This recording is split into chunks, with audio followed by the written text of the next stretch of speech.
So, friends, we are here to discuss the December 2021 examination paper of CA Intermediate, Corporate and Other Laws.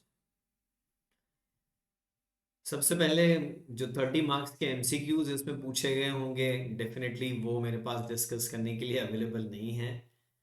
अगर आपकी memory में ऐसे MCQs हैं तो वो आप मुझे ज़रूर शेयर करिए। मेरा मोबाइल नंबर आपके पास पहले से है।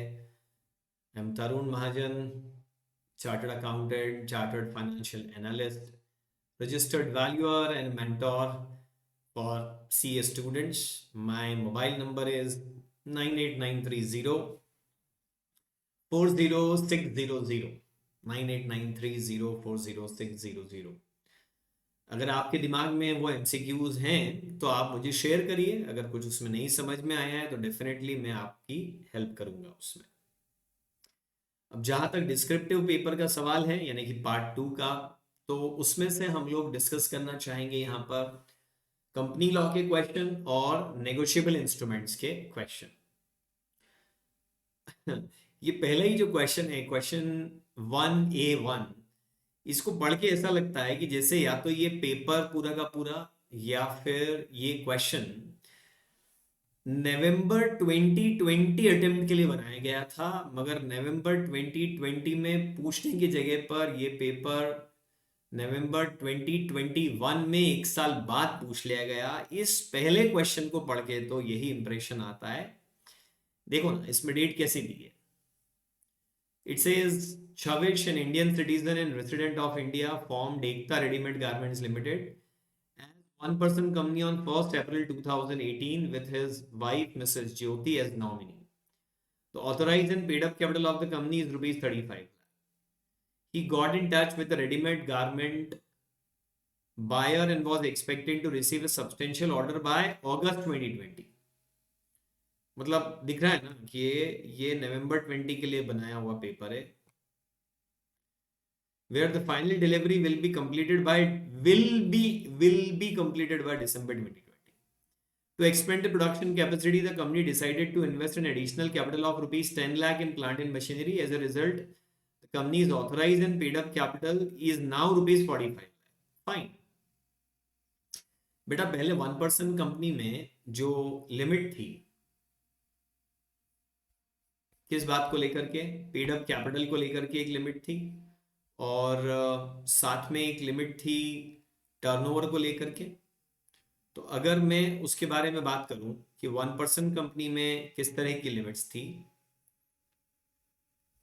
तो मैं आपको याद दिलाऊंगा। पहले लिमिट हुआ करती थी कि 50 लाख से ज़्यादा की पेड अप कैपिटल नहीं हो सकती, 2 करोड़ से ज़्यादा का टर्नओवर नहीं हो सकता। इस तरह की लिमिट्स थी पहले।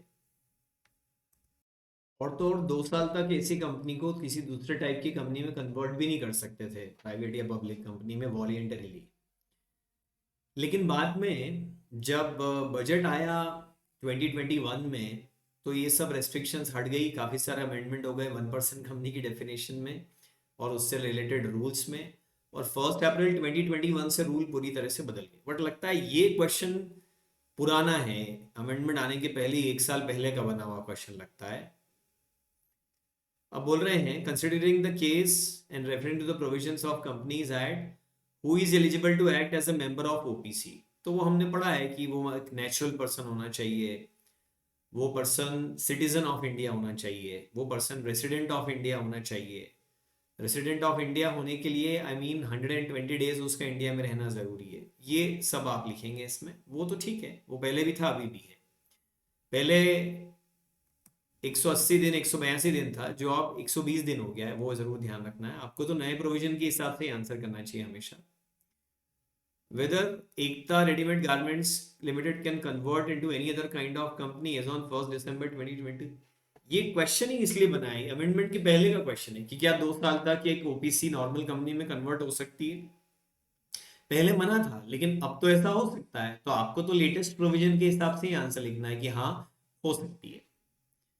फिर पूछ रहे हैं if the company increase its paid up capital by 30 lakh rupees, तब क्या ये कन्वर्ट हो सकती है दूसरी टाइप की कंपनी में। हाँ भाई, ये पेड अप कैपिटल बढ़ जाए तो भी कन्वर्ट हो सकती है, नहीं बढ़े तो भी कन्वर्ट हो सकती है, ये लेटेस्ट आंसर है। पर क्वेश्चन मेकर ने ये क्वेश्चन पुराने प्रोविजन के हिसाब से बना दिया। अगर मैं इसका आंसर पुराने प्रोविजन के हिसाब से दूं तो मैं बोलूंगा नहीं नहीं, 2 साल तक वॉलेंटरीली कन्वर्ट नहीं हो सकती। लेकिन हाँ, पेड अप कैपिटल 50 लाख रुपए को क्रॉस कर जाए तब फिर ये वॉलेंटरीली कन्वर्ट हो सकती है। ऐसा बना हुआ है क्वेश्चन। पर आपको क्या आंसर करना है? ए पार्ट का आंसर आएगा natural person, citizen of natural person citizen of India, 120 days resident in India, he should not be member of any other OPC. ये बात हुई। इसके आंसर में आप क्या लिखेंगे? Yes it can be converted. इसके आंसर में आप क्या लिखेंगे? Yes it can be converted, latest provision के हिसाब से। क्वेश्चन उन्होंने पुराने प्रोविजन के हिसाब से बना डाला, जबकि प्रोविजन अब बदल चुका है।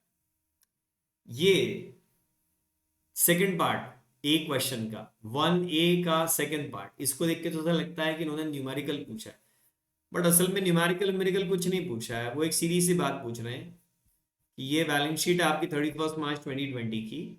On 1 April 2020 the company has made a final call at ₹2 each on 90,000 equity shares. मतलब लगता है कि share off fully paid up हो गए। हाँ, ये पहले 90,000 शेयर पार्टली पेड अप थे, इक्विटी शेयर, जो कि अब फुल्ली पेड अप हो गए। ये अच्छी बात है। बोनस शेयर का क्वेश्चन है, क्योंकि ये पार्टली पेड अप शेयर है तो आप बोनस नहीं दे सकते ना। आपको फुल्ली पेड अप शेयर है तो ही बोनस दे सकते हैं, और जो शेयर बोनस के फॉर्म में देंगे वो भी फुल्ली पेड अप होना चाहिए। Call money was received on 25th April 2020. Thereafter, the company decided to capitalize its reserve by way of bonus at 1 share for every 4 share to existing shareholder.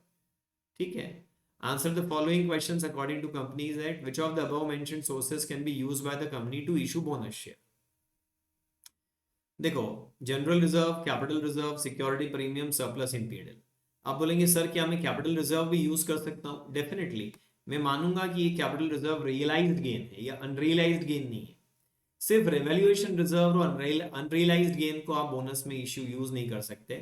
बाकी सारे reserves, आप ये सारे के सारे reserves bonus share के purpose से आप यूज कर सकते हैं। इनमें से एक पर भी रेस्ट्रिक्शन नहीं है। Calculate the amount to be capitalized from free reserve to issue bonus shares. तो यार वो सिंपल है ना, 4 के बदले 1 आप दे रहे हो तो 90,000 डिवाइडेड बाय 4 कर लेना चाहिए आपको। 90,000 डिवाइडेड बाय 4 दैट्स 22,500, और 10 रुपए का एक शेयर है तो 2,25,000 रुपए। 2,25,000 रुपए के रिजर्व्स आपको कैपिटलाइज करने पड़ेंगे। If the company did not ask for the final call on April 1st, 2020, can it still issue bonus share to its members? मैं एक बार आपको यहाँ सेक्शन 63 की तरफ लेके चलता हूँ। इस क्वेश्चन का जो आंसर है वो मेरे नोट्स में पहले ही छपा हुआ है। ऑब्वियसली पूरा पेपर मेरे नोट्स में से ही है, आपको बिल्कुल चिंता करने की बात नहीं है जिसने भी नोट्स पढ़ा है। यहाँ साफ लिखा है कि फुल्ली पेड अप शेयर है तो ही आप बोनस शेयर इशू कर सकते हैं। आप याद करो, मैंने इसका एक निमोनिक भी बताया था, ABCDEF of bonus. A for authorise capital, B actually B नहीं था, वो पी और ओ था। पी मतलब प्रिस्क्राइब्ड, ओ मतलब ऑर्डिनरी रेजोल्यूशन, सी मतलब can't issue in leave of dividend. फिर उसके बाद में डी जो था, कंपनी ने डिफॉल्ट नहीं करके रखा है डेट एटसेट्रा में। ई था कि एम्प्लॉयज के स्टैट्यूटरी ड्यू पेंडिंग नहीं है। एफ था कि the partly paid up share if any outstanding on the date of allotment are made fully paid up, तो ही आप बोनस शेयर इशू कर सकते हैं। तो ये कंपनी का अगर फाइनल कॉल नहीं हुआ है तो फिर कंपनी बोनस शेयर इशू नहीं कर सकती। अच्छी केस स्टडी है मस्ट से, पर बहुत ज्यादा लिखना नहीं है इसमें, क्योंकि 3 नंबर का क्वेश्चन है और मैं आपको बता चुका हूं कि 1 नंबर के लिए मैक्सिमम आपको 5 लाइन लिखना है, मैक्सिमम। फिर ये B1 क्वेश्चन है, बोल रहे हैं mister Raman, a chartered accountant was appointed as an auditor of Surya distributor limited in the AGM of company held in August 2020, in which he accepted the assignment letter in November 2020। ठीक 2 महीने बाद ही joined as a partner in the consultancy firm where mister Som is also a partner. Mister Som is also working as a finance executive of Surya distributor limited. ओहो, ये finance executive यानी कि company के employ का पार्टनर बन गया। कंपनी का employ का जो पार्टनर है वो तो कंपनी में ऑडिटर रह नहीं सकता है। Explaining the provisions of Companies Act 2013 decide whether mister Raman is required to vacate the office as an auditor. तो इसका आंसर आपके पास ऑलरेडी है।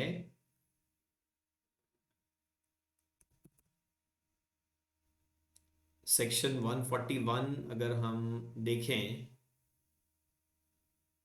Eligibility, qualification and disqualification of auditors, तो इसमें यहां पर क्लियरली लिखा है a person who is a partner और who is in employment of an officer और एम्प्लॉय ऑफ द कंपनी। अगर आप कंपनी के एम्प्लॉय के पार्टनर हैं तो आप ऑडिटर नहीं बन सकते, और अगर डिस्क्वालिफिकेशन आपने बाद में अक्वायर कर ली है तो कैजुअल वैकेंसी आएगी। 2 नंबर का क्वेश्चन है, इसका रेफरेंस दो और आंसर लिखो, बहुत ज्यादा डिटेल करने की जरूरत नहीं। हाँ, इनको ऑफिस वेकेट करना पड़ेगा। Managing director of ABC limited himself appointed mister Akash practising CA as first auditor of the company. नहीं नहीं नहीं, फर्स्ट ऑडिटर का अपॉइंटमेंट बोर्ड ऑफ डायरेक्टर्स करता है, मैनेजिंग डायरेक्टर अकेला नहीं कर सकता। बोर्ड मीटिंग में रेजोल्यूशन पास होना चाहिए, अकेले मैनेजिंग डायरेक्टर नहीं कर सकते। और बोर्ड मीटिंग में भी फर्स्ट ऑडिटर के अपॉइंटमेंट को लेकर के टाइम लिमिट है। उस टाइम लिमिट के अंदर अगर board of directors auditor appoint करने में फेल हो जाते हैं तो फिर ऐसे केस में ये देखो 30 डेज, तो फिर ऐसे केस में 90 डेज में ईजीएम में फर्स्ट ऑडिटर का अपॉइंटमेंट करना पड़ता है, राइट। ये प्रोविजन है, आपको सेक्शन 139 का रेफरेंस देकर के इसका आंसर लिखना पड़ेगा। फिर इसका third part, the board of directors of ABC company limited at its board meeting declared dividend on it's paid up share capital which was later on approved by the company's annual general meeting. In meanwhile, the directors diverted the amount of total dividend to be paid to shareholder for the purchase of investment of the company. Due to this, dividend was paid to the shareholders after 45 days of declaration. ये तो गलत है ना भाई, जिस दिन dividend declare होता है वहां से आपको, मतलब एजीएम में पास होने से 5 दिन के अंदर एक सेपरेट बैंक अकाउंट में डिविडेंड का पैसा डालना पड़ता है और 30 दिन में ये पैसा देना पड़ता है। अगर आप ऐसा नहीं करेंगे तो सेक्शन 127 में पीनल प्रोविजंस हैं उसके। ये सेक्शन 127 को अगर हम देखेंगे 127, तो punishment for failure to distribute dividend है, और इसमें साफ तौर से लिखा है कि जो भी डायरेक्टर्स नोइंगली ये करते हैं ये नॉन कंपाउंडेबल ऑफेंस है, उनके ऊपर फाइन भी है एंड इम्प्रिजनमेंट है यहाँ, और कंपनी के लिए सिर्फ इंटरेस्ट के पेमेंट की बात यहां पर की गई। तो ये 127 सेक्शन का प्रोविजन इसके आंसर में आएगा।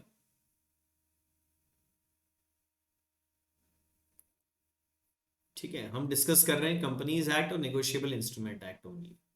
ये क्वेश्चन नोट्स में ऑलरेडी दिया हुआ है, negotiable instrument act ditto same question notes में दिया हुआ है। आपको मैं क्विकली एक बार अगर यहाँ पे दिखाऊं तो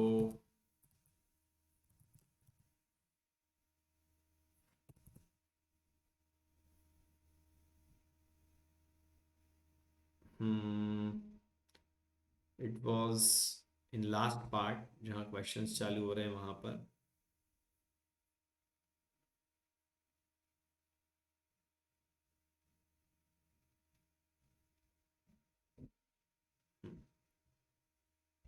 this was regarding transfer, right. So part 3 negotiation यहाँ पे कहीं है,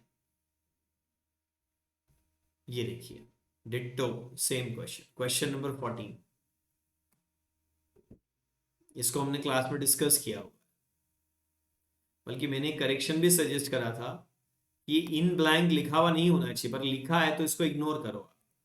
वो देखो नोट्स में जो क्वेश्चन है वो डिट्टो यहाँ भी इन ब्लैंक, इन ब्लैंक गलत है क्योंकि ब्लैंक एंडोर्समेंट कर दिया तो आगे तो कोई एंडोर्समेंट की जरूरत ही नहीं बचती, इंस्ट्रूमेंट बेरर हो जाता है।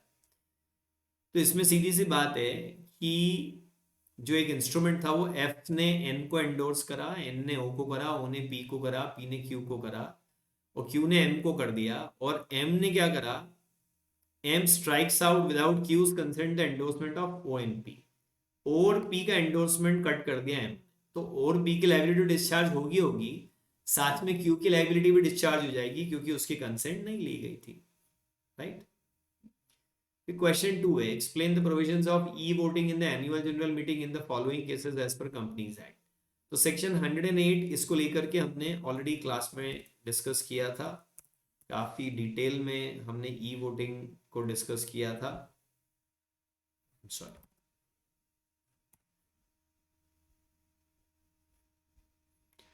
वोटिंग थ्रू इलेक्ट्रॉनिक मीन्स, और इसकी एक पूरी हमने टाइमलाइन भी पढ़ी थी कि एक दिन पहले ये वोटिंग बंद होता है और कम से कम 3 दिन के लिए वोटिंग लाइन खुली रखी जाती है, 21 दिन पहले इसका नोटिस दिया जाता है। ये सारी बातें हम लोगों ने इसमें ऑलरेडी डिस्कस की थी। एक बहुत अच्छी सुंदर सी स्लाइड मैंने आपको इसको लेकर के बताई थी जिसमें पूरी टाइमलाइन को एक्सप्लेन किया हुआ था। तो अब देखिए ये क्वेश्चन क्या बोलता है, A and his wife B has joint demat account in Alpha Investment Limited. In such a case, who will cast the vote in e-voting system? Look, joint holders को लेकर के रूल सिंपल है, जो भी first joint holder है वो vote करेगा। Obviously अगर कोई डिस्प्यूट होता है, वैसे तो वो आपसी समझ से वोट करेंगे, otherwise first joint holder vote करेगा। एंड सी, प्रैक्टिकल लाइफ की अगर मैं बात करूंगा, जिसके पास में पासवर्ड होगा इसका वो वोट करेगा, और कंपनी जो नोटिस भेजती है वो फर्स्ट जॉइंट होल्डर को भेजती है, तो ऑब्वियसली फर्स्ट जॉइंट होल्डर यहाँ पे इंटाइटल्ड है। फिर इसके बाद में AGM is going to be held on 7 September 2020। ये देखो, इससे फिर लग रहा है कि ये 2020 में बनाया हुआ पेपर है और 21 में पूछ लिया है। Then what will be the e voting period at the time of closing. Time of closing जो होगा वो 5 PM होगा 6 सितंबर। 6 सितंबर को शाम को 5 बजे वोटिंग लाइन बंद हो जाएगी, उसके पहले कम से कम 3 दिन के लिए खुली रहेगी। यानी 4 तारीख को अगर 3 तारीख को अगर वोटिंग लाइन खुल जाती है तो 3 से 4, 5 और 6, तो 3 तारीख को वोटिंग लाइन खुल जानी चाहिए और 6 तारीख तक ये खुली रहनी चाहिए। इस तरह की बात हमने ऑलरेडी यहां पर डिस्कस की हुई है। ये देखो,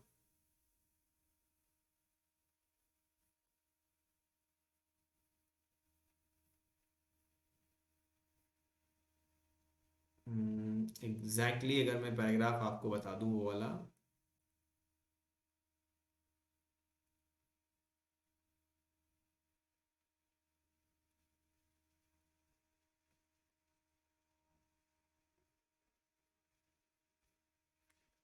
मैं आपको उसको स्लाइड्स में से दिखाता हूँ, 1 मिनट।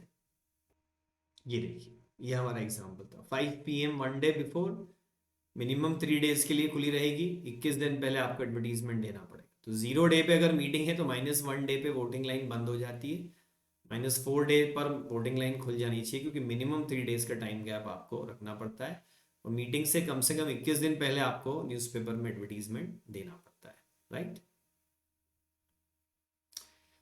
फिर examine the validity of the following with respect to Companies Act. The board of directors of a company refused to convene the extraordinary general meeting of the members on the ground that by the requisitionists have not given explanatory statement. ये हमने already पढ़ लिया था कि explanatory statement देना requisitionist की duty नहीं है।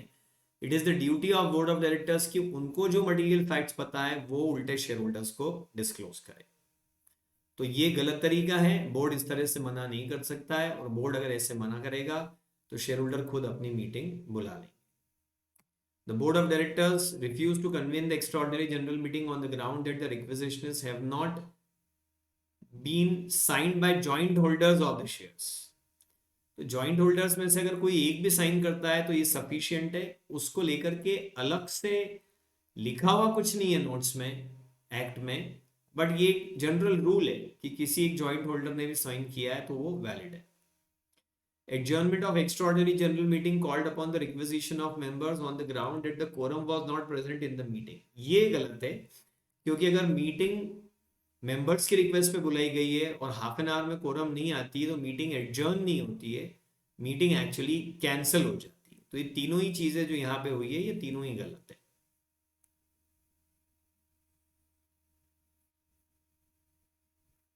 फिर ये जो डी क्वेश्चन है सेकंड का, ये फिर नेगोशिएबल का है।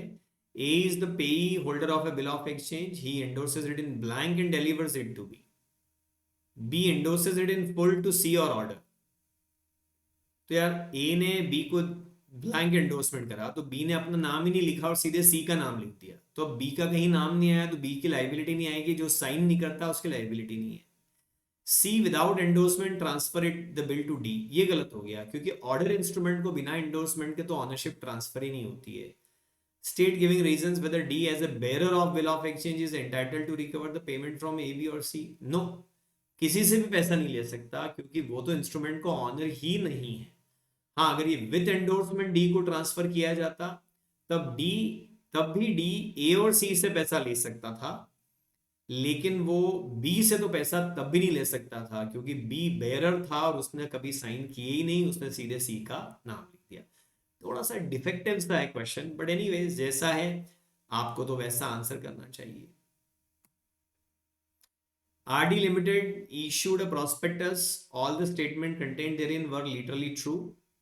It also stated that the company had paid dividend on number of years,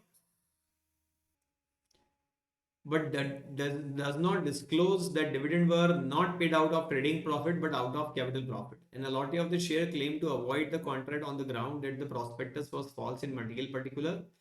ये जो केस है ना बेटा, ये जो केस लॉज दिए मैंने नोट्स के आखिर में 50 केस लॉ, उसमें इस तरह की चीज है, इसको मैंने क्लास में भी डिस्कस किया था, अदरवाइज भी उन 50 केस लॉ के अलावा भी, कि अगर आप आधा सच बोलते हैं तो वो झूठ माना जाएगा। आप बोल रहे हैं कि हम लगातार 5 साल से डिविडेंड दे रहे हैं या 3 साल से डिविडेंड दे रहे हैं, जबकि वो तो आपने कोई कैपिटल नेचर के जो आपका एक अमाउंट था उसमें से दिया है, रेवेन्यू नेचर का तो आपका लॉस हो रहा है, ये बात आपने कभी डिस्क्लोज ही नहीं करी। तो ये मिसलीडिंग प्रोस्पेक्टस है और इसकी बेसिस पर कॉन्ट्रैक्ट को अवॉइड किया जा सकता है और इन्वेस्टर अपने पैसे वापस मांग सकता है। डिफाइन स्मॉल कंपनी, वो हमने ऑलरेडी पढ़ा हुआ है, उसकी टर्नओवर लिमिट है, उसकी पेड अप कैपिटल लिमिट है 2 crore 20 crore. Public company small company नहीं हो सकती है, सेक्शन 8 कंपनी नहीं बन सकती है, होल्डिंग कंपनी नहीं बन सकती, सब्सिडरी कंपनी नहीं बन सकती है। ऐसे कुछ एक्सेप्शंस इसमें हम लोगों ने पढ़े थे। छोटी सी डेफिनेशन लिखना है, ज्यादा एक्सप्लेनेशन की जरूरत नहीं है, डायरेक्ट क्वेश्चन है, सिर्फ 2 नंबर का। अपॉइंटमेंट ऑडिटर सही है गलत है बताना है। XYZ limited is a newly established company owned by central government. State the provision regarding appointment. तो CAG करेगा फर्स्ट ऑडिटर का अपॉइंटमेंट। ये बात हम लोगों ने ऑलरेडी बहुत अच्छे से डिस्कस की हुई है सेक्शन 139 में, और 139 में हमने ये डिस्कस किया था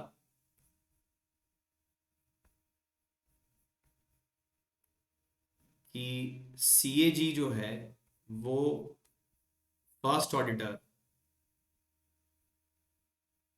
भी अपॉइंट करेगा और बाद वाले सारे इयर्स में भी CAG ही ऑडिटर अपॉइंट करेगा। अब CAG फेल हो जाए तो बोर्ड अपॉइंट करेगा, बोर्ड फेल हो जाए तो फिर शेयर होल्डर्स अपॉइंट करेंगे, ऐसा सीक्वेंस है। Mr. Kamal is auditor of XYZ Limited, which is a government company. Has resigned on 31st December 2020, while the financial year of the company ends on 31st March 2021. Explain the provision regarding filling of such vacancy. अब casual vacancy है तो casual vacancy को तो board of directors he fill up करता है, लेकिन अगर casual vacancy auditor के रेजिग्नेशन की वजह से होती है तो साथ में उसमें एक्स्ट्राऑर्डिनरी जनरल मीटिंग में भी अप्रूवल लेने की जरूरत पड़ती है। फिर नेगोशिएबल इंस्ट्रूमेंट एक्ट का प्रोविजन है, promissory note was made without mentioning any time for payment, तो फिर ये डिमांड इंस्ट्रूमेंट हो जाएगा। The holder add the word on demand, तो ये हमने पढ़ा है, ये मटेरियल ऑल्टरेशन नहीं है। कोई भी ऐसी बात अगर प्रॉमिसरी नोट पर मेंशन की जाए जो सारी पार्टीज की इंटेंशन को ही डिक्लेयर करती है, जाहिर करती है, तो ऐसे केस में हम उसको we can't say that it is a material alteration.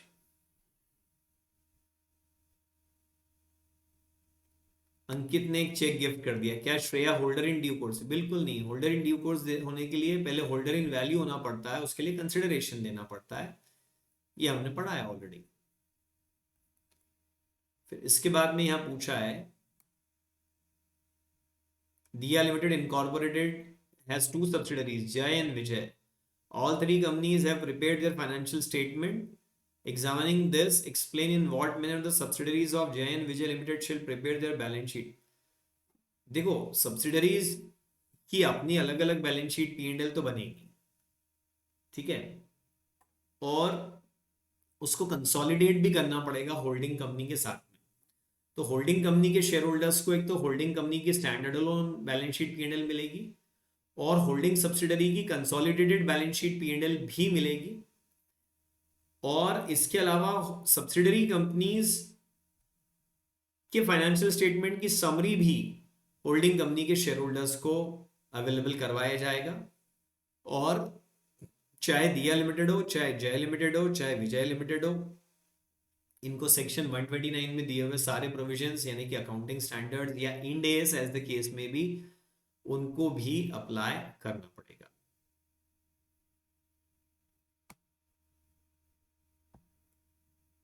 Additional duty on the board of director to include in the board's report director's responsibility statement any 3 matters। तो मैंने बोला ही था कि डायरेक्टर रिस्पॉन्सिबिलिटी स्टेटमेंट में तो 7-8 बातें कही हुई है, तो आप तो सिर्फ कुछ इंपॉर्टेंट बातें हमने याद करी थी। हमने 8 पॉइंट याद करे थे डायरेक्टर रिस्पॉन्सिबिलिटी स्टेटमेंट को लेकर के, उसमें से सिर्फ 3 पॉइंट आपको लिखने हैं। ये डायरेक्ट क्वेश्चन है, इसमें कुछ भी घुमावदार या खास नहीं है। फिर what are the provisions of Companies Act relating to appointment of debenture trustee by company. Shareholder trustee नहीं बन सकता है, क्रेडिटर ट्रस्टी नहीं बन सकता है, अमाउंट की कोई लिमिट ही नहीं है वहां पे। अ person who has given guarantee for repayment of amount of debenture issued by the company, वो भी ट्रस्टी नहीं बन सकता। और ये प्रोविजन के अलावा भी और बहुत सारे प्रोविजन थे।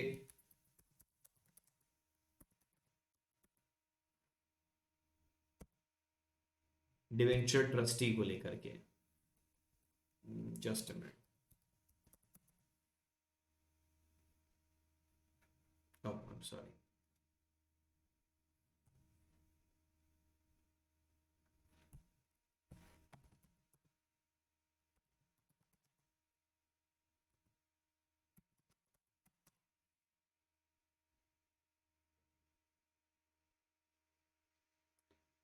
ये देखिए यहां पर हमने पढ़ा था rules for appointment of debenture trustees, ठीक है। और इसमें हमने क्या बोला था, जो शेयर होल्डर है वो ट्रस्टी नहीं बन सकता है, जो इंडेप्टेड है वो नहीं बन सकता ट्रस्टी, जिसने गारंटी दी है वो भी ट्रस्टी नहीं बन सकता। तो ये तीनों ही पॉइंट है, ये तीनों डिवेंचर ट्रस्टी नहीं बन सकते।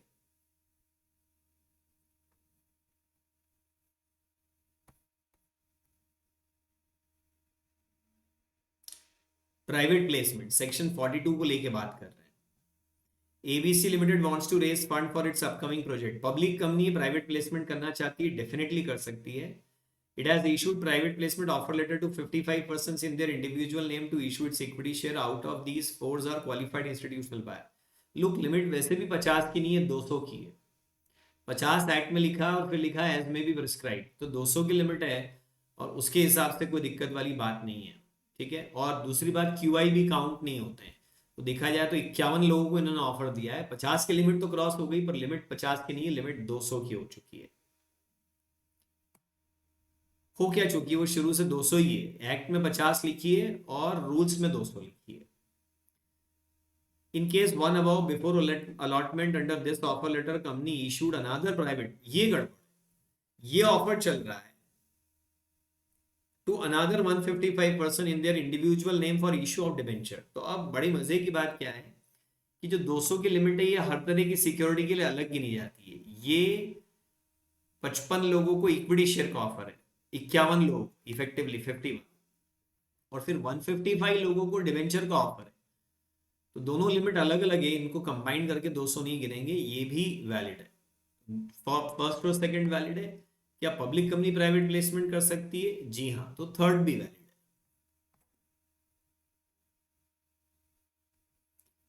है। डिपॉजिट को मतलब देखिए, कहना चाहिए बहुत लेंदी पेपर बनाया गया, 2-2 3-3 नंबर के ढेर सारे क्वेश्चन यहां पर पूछ लिए गए। Discuss the following situation in the light of deposit provision as contained in Companies Act 2013 and acceptance of deposit rules. Bhupendra, one of the directors of moon technology private limited, a startup company. अभी startup company को लेकर के जो deposit rules हैं,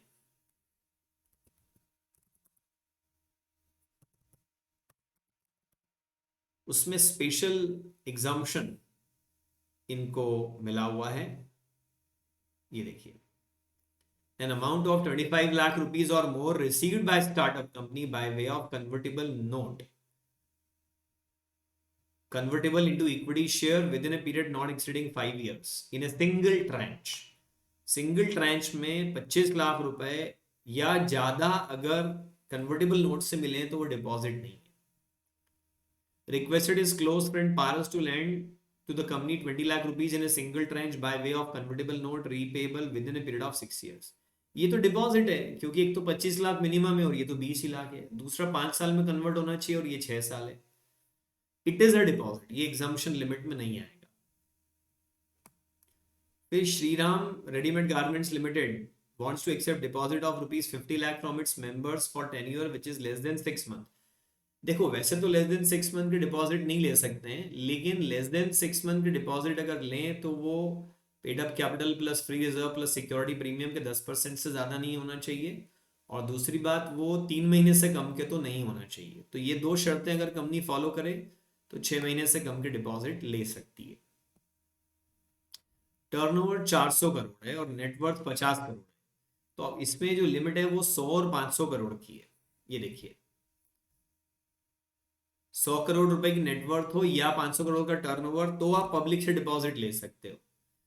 turnover 400 ही करोड़ है, net worth 50 ही करोड़ है, क्या ये पब्लिक से डिपॉजिट ले पाएगी? बिल्कुल नहीं। दो में से एक कंडीशन कम से कम फुलफिल होना चाहिए, यहां एक भी फुलफिल नहीं हो पाई। सारे क्वेश्चन बेटा नोट्स में आंसर है, मैं आपको सबके आंसर के रेफरेंस नोट से ही दे रहा हूं। फिर बोलते हैं new pharma limited issued a notice for holding its annual general meeting on 7 September 2020। The notice was posted to members on 16 August 2020। अब 16 को आपने पोस्ट करा है तो 48 घंटे में मिला हुआ मानेंगे 18 अगस्त को। 18 अगस्त के बाद 21 दिन और होने चाहिए, तो अगस्त में आपके पास 13 दिन और सितंबर में 6 दिन, तो 19 दिन ही हुए ये तो। Some members of the company allege that company has not complied with the provisions of Companies Act 2013 with regard to the period of notice and as such meeting was invalid। बात सही है, मीटिंग इनवैलिड है क्योंकि 21 दिन का notice होना चाहिए और ये क्लियर 19 डेज है, जबकि हमको क्लियर 21 डेज चाहिए।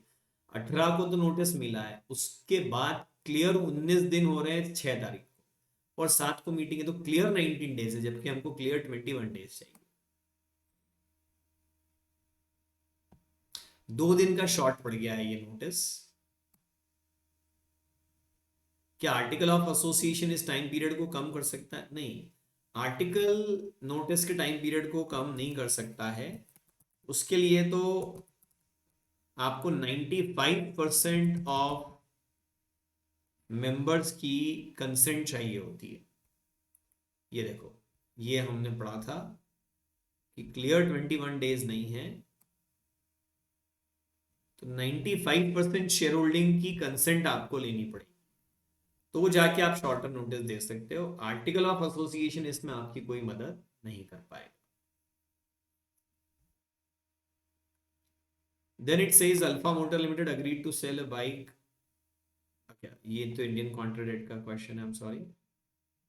और ये जनरल काफी लेंदी पेपर है, पढ़ने में ही काफी टाइम लग जाता है, लिखने में कम टाइम लेना चाहिए इस तरह के पेपर में। बड़े बड़े क्वेश्चन, अब देखो 5 नंबर के लिए उन्होंने 3 चीजें पूछ ली, तो आपको आंसर को बहुत ही शॉर्ट एंड स्वीट लिखना है, बिल्कुल टू द पॉइंट। इस पूरे पेपर में स्ट्रेटेजी एक ही निकल के आती है, टू द पॉइंट आंसर लिखो, क्योंकि बहुत सारे क्वेश्चन है, बड़े आंसर लिखने जाओगे तो पेपर छूट जाता है ऐसे केस में। ठीक है, wish you all the best, thank you, bye bye.